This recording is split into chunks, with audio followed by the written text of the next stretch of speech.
हाय, hello, हाय हाय, केम छो, how are you, कैसे हैं आप सब। आशा करता हूँ आप सब मस्त है। मैं भी बहुत मस्त हूँ।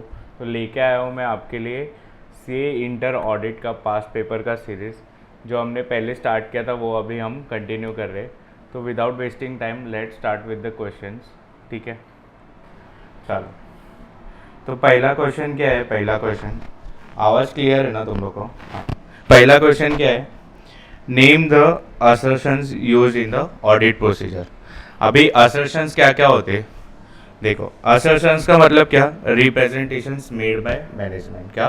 Representations made by management. ठीक है। अभी मैनेजमेंट से हमने कुछ असर्शन मांगा, तो मैनेजमेंट पहले क्या करना चाहेगा? कवर करना चाहेगा। करना चाहेगा? कवर करना चाहेगा। मतलब क्या? मैनेजमेंट पहले कवर करना चाहेगा। समझा ना? MP कवर इसका कोड है, और ये कोड आपको दूसरे चैप्टर में भी काम आएगा। ठीक है। तो कोड क्या है? MP cover. M से मेजरमेंट, P से प्रेजेंटेशन एंड डिस्क्लोजर, C से कंप्लीटनेस, O से अकरेंस, V से वैल्यूएशन, E से एग्जिस्टेंस, R से राइट एंड ऑब्लिगेशंस। जो भी वीडियो देख रहा है वो भी एक बार बोलेगा, तो तुम लोग भी बोलो बिना देखे। M से मेजरमेंट, P से प्रेजेंटेशन एंड डिस्क्लोजर, फिर C से क्या था बताओ? कंप्लीटनेस, O से अकरेंस, फिर ई से वी से वैल्यूएशन, ई से एग्जिस्टेंस और आर से राइट एंड ऑब्लिगेशंस। एक बार तुम लोग भी रिपीट करना। ठीक है, वापस। MP कवर क्या? Measurement, presentation, disclosure, completeness, occurrence, valuation, existence and right and obligation. ठीक है। तो ये क्वेश्चन अपन सिर्फ रीड कर देते हैं, ये इन डिटेल अपन दूसरे ऐसे में कवर करेंगे। ठीक है। तो ये क्या है? Year end inventory verification. तो क्या रहेगा? Existence assertion. क्या रहेगा? एग्जिस्टेंस। ईयर एंड में इन्वेंट्री एग्जिस्ट करते हैं। डेप्रिसिएशन बराबर चार्ज हुआ है कि नहीं? Valuation. Title deeds of land and balance sheet का आइटम आ गया। चलो, क्या रहेगा? Right and obligation. फिर all liabilities are properly recorded in financial, completeness और रिलेटेड पार्टी ट्रांजेक्शन। तो क्या आएगा? Presentation and disclosure. ठीक है, ये MP कवर भूलना नहीं। नेक्स्ट क्वेश्चन क्या है? The auditor substantive procedure at assertion level means substantive analytical procedure only। नहीं भाई नहीं, टेस्ट ऑफ डिटेल भी होता है और SAP भी होता है। तो इनकरेक्ट है।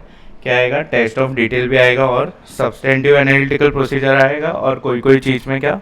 कॉम्बिनेशन ऑफ बोथ भी आएगा। ठीक है, ये पॉज करके आप एक बार रीड कर लेना।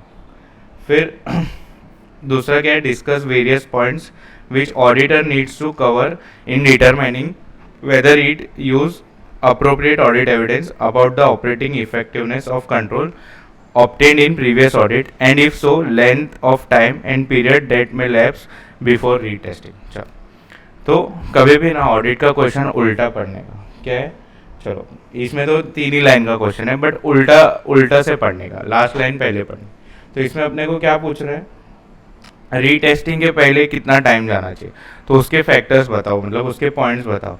तो ये सिंपल है। देखो, 3 इफेक्टिवनेस के पॉइंट्स, 3 रिस्क के पॉइंट्स, हो गया 3 3 6, 3 3 6। 3 क्या? इफेक्टिवनेस के पॉइंट्स, 3 रिस्क के पॉइंट्स। अभी इफेक्टिवनेस के पॉइंट्स क्या आएंगे? तो effectiveness of other elements of internal control, फिर effectiveness of general IT control, और effectiveness of control and its application by entity.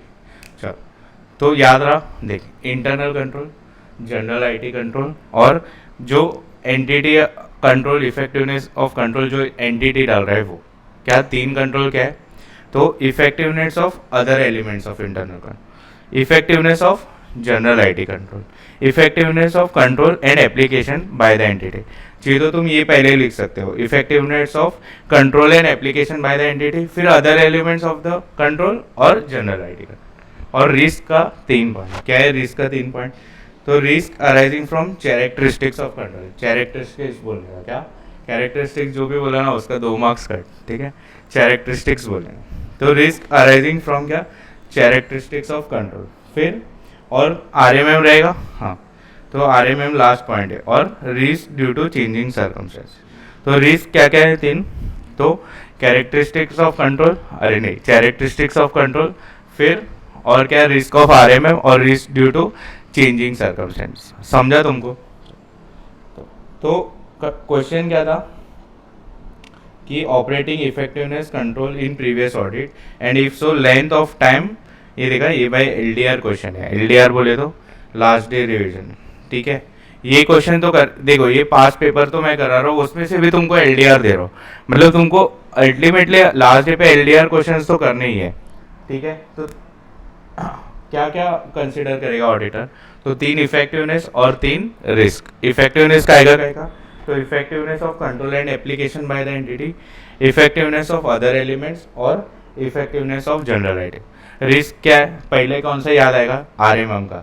4 point तो तुम्हारा इधर ही हो गया, तो 4 मार्क तो दे ही देगा। 2 पॉइंट एडिशनली लिख देना, कौन सा, risk of characteristic, risk of changing due to changing circumstances, और रिस्क का आएगा अराइजिंग फ्रॉम कैरेक्टरिस्टिक, ठीक है।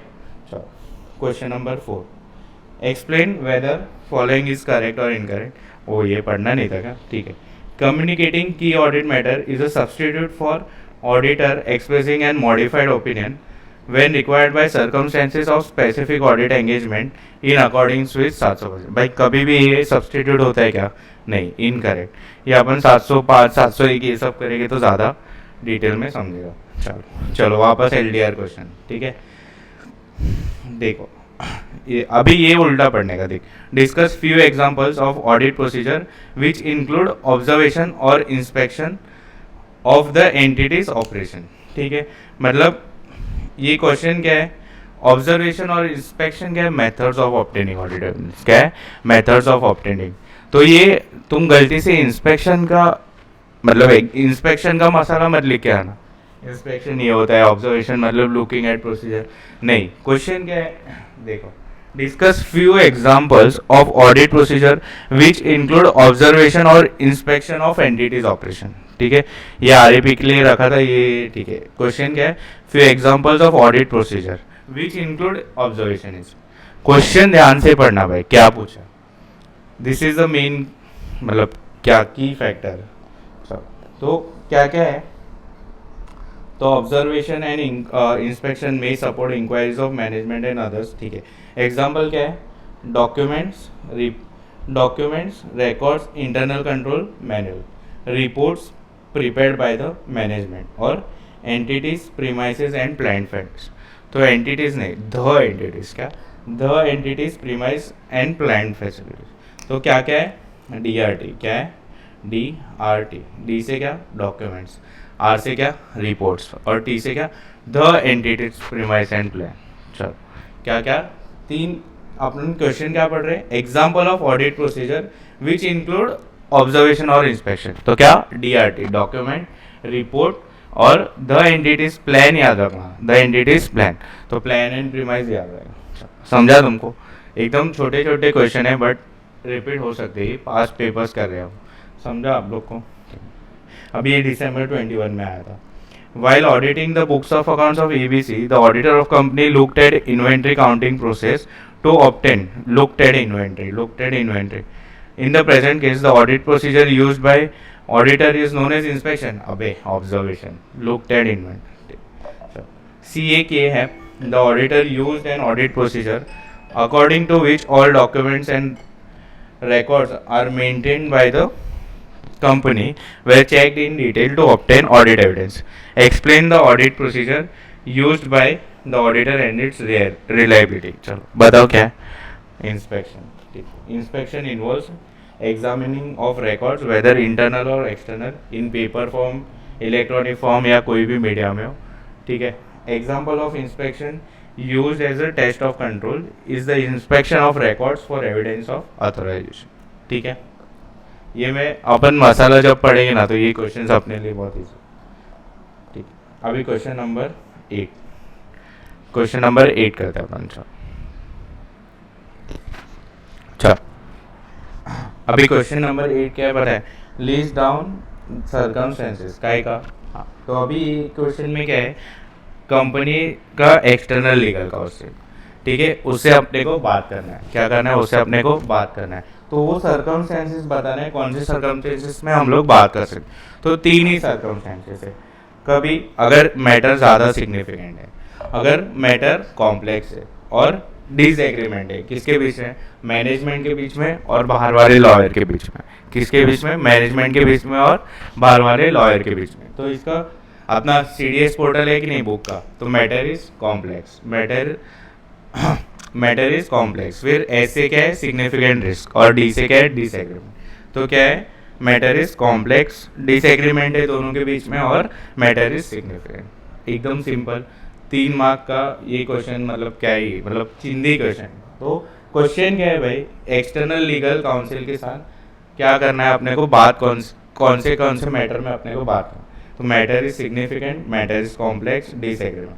कोड के हिसाब से जाए तो कॉम्प्लेक्स, डिसएग्रीमेंट है मैनेजमेंट और इंटरनल एक्सटर्नल काउंसिल में, और सिग्निफिकेंट। ठीक है, क्वेश्चन नंबर 9 क्या है, क्वेश्चन नंबर 9 क्या है, name the types of audit procedure auditor can perform to obtain audit evidence. मतलब मेथड्स लिख सकते हैं, हाँ, लेकिन उसके पहले थोड़ा मसाला लिखने का। क्या, तो अपन ऑडिट में क्या रहेगा, रैप और फैप। रैप मतलब रिस्क असेसमेंट प्रोसीजर, और further audit procedure. Further audit procedure में टेस्ट ऑफ डिटेल और सब्सटेंटिव एनालिटिकल प्रोसीजर। फिर बाद में मसाला लिखने का। तो methods of obtaining audit evidence क्या है, बच्चा जानता है, ICAI-ORR। क्या, ICAI-ORR इंस्पेक्शन।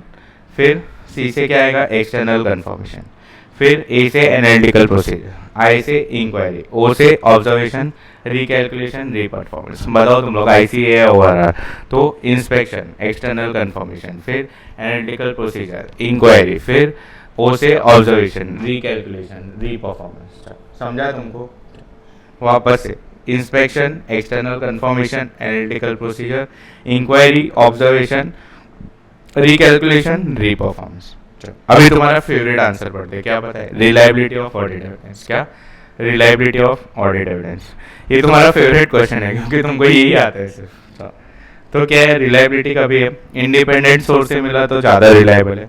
फिर इंटरनल कंट्रोल अगर इफेक्टिव है तो ज़्यादा रिलायबल है। डायरेक्टली ऑडिटर ने ऑब्टेन किया है तो ज़्यादा रिलायबल है। फिर डॉक्यूमेंट्री फॉर्म ज़्यादा रिलायबल है ओरल से। और लास्ट में क्या है, ओरिजिनल डॉक्यूमेंट से मिला वो ज़्यादा रिलायबल है, ऑफकोर्स फोटो कॉपीज। अरे हाँ है ना। अच्छा, तो अभी याद कैसे रखोगे, तो पहले इंडिपेंडेंट सोर्स से मिला आउटसाइड एंटिटी से ज़्यादा, इससे याद आएगा कि ऑडिटर ने डायरेक्टली जाके ले लिया तो उसको ज़्यादा रिलायबल मिलेगा। फिर इंटरनल कंट्रोल अगर इफेक्टिव रहेगा, क्या, इंटरनल कंट्रोल इफेक्टिव रहेगा तो ज़्यादा रिलायबल। और फिर लास्ट में दोनों मतलब सेम है, डॉक्यूमेंट्री ओरल के बेटर रहेगा और ओरिजिनल डॉक्यूमेंट्स फोटोकॉपी से ज़्यादा बेटर है। अरे हाँ है ना। तो क्या क्या, पहले कौन सा, आउटसाइड एंटिटी से मिला ज़्यादा रिलायबल। फिर ऑडिटर ने डायरेक्टली ऑब्टेन किया ज़्यादा। इंटरनल कंट्रोल, थर्ड पॉइंट क्या है, इंटरनल कंट्रोल अगर इफेक्टिव है तो ज़्यादा रिलायबल है। फिर डॉक्यूमेंट ओरल से ज़्यादा रिलायबल है और ओरिजिनल फोटोकॉपी से ज़्यादा। ये मैं ज़्यादा टाइम पास नहीं कर रहा हूँ इसमें, पूछो क्यों, क्योंकि आता है तुम लोग को, ये फेवरेट क्वेश्चन है। अच्छा, इसके अलावा मेरे को जो बवाल LDR लगता है, ETC स्पेशल बोलते हैं। ETC बोले तो अक्षय ठक्कर क्लासेस स्पेशल, ठीक है। ETC स्पेशल क्वेश्चन करके ही जाना है। पहला क्वेश्चन क्या है, ये LDR है, इवेल्युएट CCO, क्या, competence, capability and objectivity of expert, ठीक है। अभी ये आंसर दो जगह काम आएगा, ऐसे 620 में और ऐसे 500। मैनेजमेंट एक्सपर्ट रहा तो ऐसे 500 लिखना, और अगर ऑडिटर से एक्सपर्ट रहा तो ऐसे 620 लिखना, ठीक है। तो एक ही आंसर दो, मतलब एक ही आंसर पढ़ेंगे, दो क्वेश्चन में लिख सकते हैं, ठीक है। तो क्या है, इवेल्युएट कॉम्पिटेंस कैपेबिलिटी, उसका कॉम्पिटेंस चेक करें।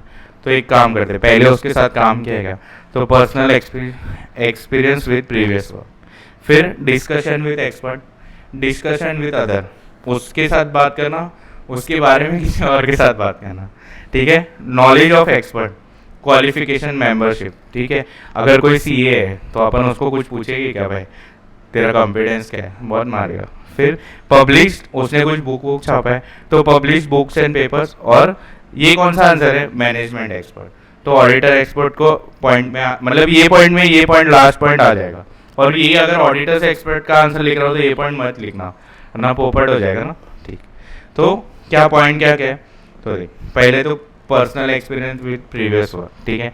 फिर 2 चीज़ से discussion with expert, discussion with other, फिर उसका नॉलेज और उसने क्या बुक छापा, तो knowledge, qualification, membership of expert और पब्लिश बुक्स एंड पेपर्स, और लास्ट में क्या, ऑडिटर्स एक्सपर्ट। और ऑडिटर्स एक्सपर्ट का ये क्वेश्चन आया था अभी, ये पॉइंट लास्ट पॉइंट नहीं लिखा वापस, क्या, personal experience with previous work, discussion with expert, discussion with others, knowledge of that expert, qualification, membership, उसने बुक कुछ छापा है क्या, और ऑडिटर्स एक्सपर्ट, ठीक है। प्रीवियस एक्सपीरियंस, डिस्कशन, ठीक है, उसका नॉलेज, उसने कुछ बुक छापा है क्या, और ऑडिटर्स एक्सपर्ट। अभी ये एकदम important, evaluate appropriateness of expert, वापस से 2 जगह यूज करोगे, किधर, ऑडिटर एक्सपर्ट आया उधर भी, और मैनेजमेंट एक्सपर्ट में, मतलब अप्रोप्रिएटनेस ऑफ एक्सपर्ट वर्क देखा तो ये आंसर, और सीसीओ ऑफ एक्सपर्ट देखा तो वो आंसर, ठीक है। तो evaluate appropriateness of expert work, ठीक है। तो अपन नीचे से ऊपर साफ करेंगे, क्या, नीचे से ऊपर साफ करेंगे, मतलब ये ऐसे तुम लिख सकते हो, या काम अपन फास्ट करेंगे, ठीक है, जो तुमको याद रख ले। मेन क्या है, finding conclusion, assumption method, source data, क्या, finding conclusion, assumption and method, source data. तुम लोग बोलो एक बार, finding conclusion, assumption and method, source data, finding conclusion, assumption and method, source data. अभी फाइंडिंग कंक्लूजन अपना कैसा रहना चाहिए, relevance, reasonableness and consistency with other audited, तो कैसा रहना चाहिए, रेलेवेंस, रीजनेबलनेस एंड कंसिस्टेंसी। फिर ये काटने का, लास्ट वर्ड काटने का, तो अजम्पशन मेथड कैसा रहना चाहिए, रेलेवेंस एंड रीजनेबलनेस। फिर वापस ये वाला काटने का, तो सोर्स डेटा कैसा रहना चाहिए, रेलेवेंस। अभी ये सोर्स क्या है, डेटा है, डेटा, तो डेटा कभी भी कंप्लीट एंड एक्यूरेट रहना चाहिए, तो क्या आएगा, रेलेवेंस, कंप्लीटनेस, एक्यूरेसी। तो पहले क्या आएगा, फाइंडिंग कंक्लूजन, फिर अजम्पशन मेथड, फिर सोर्स डेटा, ये कैसा रहना चाहिए, रेलेवेंस, रीजनेबलनेस एंड कंसिस्टेंसी। फिर ये कट, तो अजम्पशन मेथड कैसा रहना चाहिए, रेलेवेंस एंड रीजनेबलनेस। फिर सोर्स डेटा कैसा रहना चाहिए, ये कट, तो रेलेवेंस होना चाहिए, लेकिन डेटा है ना, तो कंप्लीट एंड एक्यूरेट आना। समझा तुमको, वापस से एकदम इंपॉर्टेंट है, इवेल्युएटनेस, अप्रोप्रिएटनेस ऑफ एक्सपर्ट वर्क, तो क्या है, FAS, finding conclusion, assumption method and last में क्या है, सोर्स डेटा।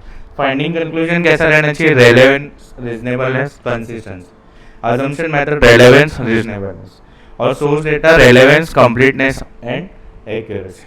समझा तुमको, ऑलमोस्ट 20 मिनट में अपन ने पूरा ऐसे कवर किया है भाई, क्या ही मतलब 4 मार्क का तो ये आता ही है, गलत है क्या कुछ, ये क्वेश्चन है, सिर्फ रीड कर लेना, matters affecting NTE of audit procedure in case of information produced by using work of management, मतलब मैनेजमेंट एक्सपर्ट ने उसका यूज़ करे, उसका काम हम यूज़ करें, तो उसका NTE क्या है, समझो नहीं आया तुमको एग्जाम में, तो कौन सा लिख के आना पता है, अभी अपन ने पढ़ा ना प्रीवियस वाला, वही आंसर लिख के आना, लेकिन याद रहता है तो एक बार रीड कर रहा हूँ खाली, nature and complexity of matter, ठीक है।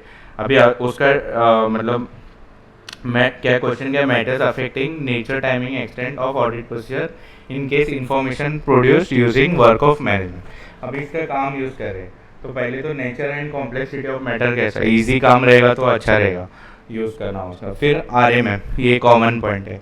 फिर nature, scope and objectives of management work, management अगर मतलब वो बंदा एम्प्लॉयड है कि नहीं ऑर्गेनाइजेशन में, एम्प्लॉयड रहेगा तो बायस रहेगा। फिर management expert is subject to any technical, professional और ethical standard. Auditor knowledge and experience of management, फिर ये ऑडिटर नॉलेज, उसका नॉलेज, ठीक है। फिर auditor's previous experience of work. तो अगर ये क्वेश्चन आ गया तुमको नहीं समझ आया तो तुम क्या करोगे भाई, कौन सा पॉइंट लिख लोगे, एक तो पहला पॉइंट क्या लिख लोगे, complexity of matter, RMM common point है, प्रीवियस डिस्कशन और नॉलेज का पॉइंट, मतलब ऊपर का आंसर भी लिख दिया, 2-4 पॉइंट रेलेवेंट टिक टिक करके तुमको मार्क्स है। तो इधर अपना ऐसे 500 होता है, खत्म। मजा आया तुमको?